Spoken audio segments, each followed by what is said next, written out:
ಲೈಂಗಿಕ ದೌರ್ಜನ್ಯ ಕೇಸ್ನಲ್ಲಿ ಪರಪ್ಪನ ಅಗ್ರಹಾರವನ್ನ ಸೇರಿರುವಂತಹ ಪ್ರಜ್ವಲ್ ರೇವಣ್ಣಗೆ ಕೋರ್ಟ್ ಮತ್ತೆ ಬಿಗ್ ಶಾಕ್ ಕೊಟ್ಟಿದೆ.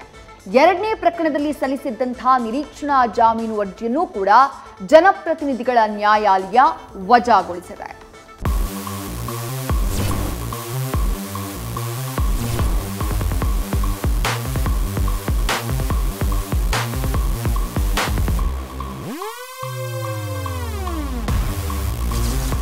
ಮಾಜಿ ಸಂಸದ ಪ್ರಜ್ವಲ್ ರೇವಣ್ಣಗೆ ಮತ್ತೆ ಶಾಕ್. ಎರಡನೇ ಕೇಸ್ನಲ್ಲೂ ನಿರೀಕ್ಷಣಾ ಜಾಮೀನು ರಿಜೆಕ್ಟ್.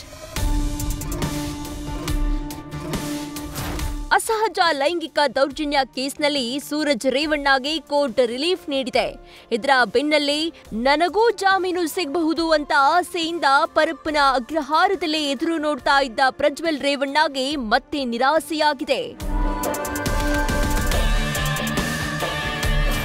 ಹಾಸನದ ಅಶ್ಲೀಲ ವಿಡಿಯೋ ಮತ್ತು ಹಲವು ಮಹಿಳೆಯರ ಲೈಂಗಿಕ ದೌರ್ಜನ್ಯ ಆರೋಪದಲ್ಲಿ ಮಾಜಿ ಸಂಸದ ಪ್ರಜ್ವಲ್ ರೇವಣ್ಣ ಅರೆಸ್ಟ್ ಆಗಿದ್ರು.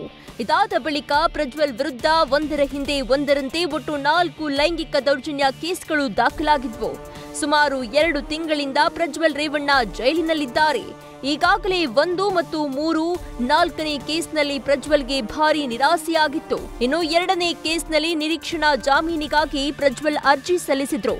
ಇದರ ವಿಚಾರಣೆ ನಡೆಸಿದ್ದ ಜನಪ್ರತಿನಿಧಿಗಳ ವಿಶೇಷ ನ್ಯಾಯಾಲಯ ಇವತ್ತಿಗೆ ತೀರ್ಪನ್ನ ಕಾಯ್ದಿರಿಸಿತ್ತು. ತೀರ್ಪು ಪ್ರಕಟಿಸಿದ ನ್ಯಾಯಾಧೀಶ ಸಂತೋಷ್ ಗಜಾನನ ಭಟ್ ಅವರು ಪ್ರಜ್ವಲ್ರ ನಿರೀಕ್ಷಣಾ ಜಾಮೀನು ಅರ್ಜಿ ವಜಾಗೊಳಿಸಿ ಆದೇಶ ಹೊರಡಿಸಿದ್ದಾರೆ. ಹೀಗಾಗಿ ಪ್ರಜ್ವಲ್ ಸೆರೆವಾಸ ಮುಂದುವರಿಯಲಿದೆ.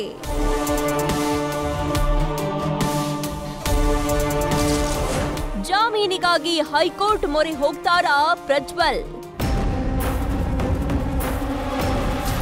ಹಿರಿಯ ಮಗ ಬೇಲ್ ಮೇಲೆ ಜೈಲಿನಿಂದ ಹೊರಬಂದಿದ್ದು ರೇವಣ್ಣ ಕುಟುಂಬ ಕೊಂಚ ನೆಮ್ಮದಿಯ ನಿಟ್ಟಿಸಿರು ಬಿಟ್ಟಿತ್ತು.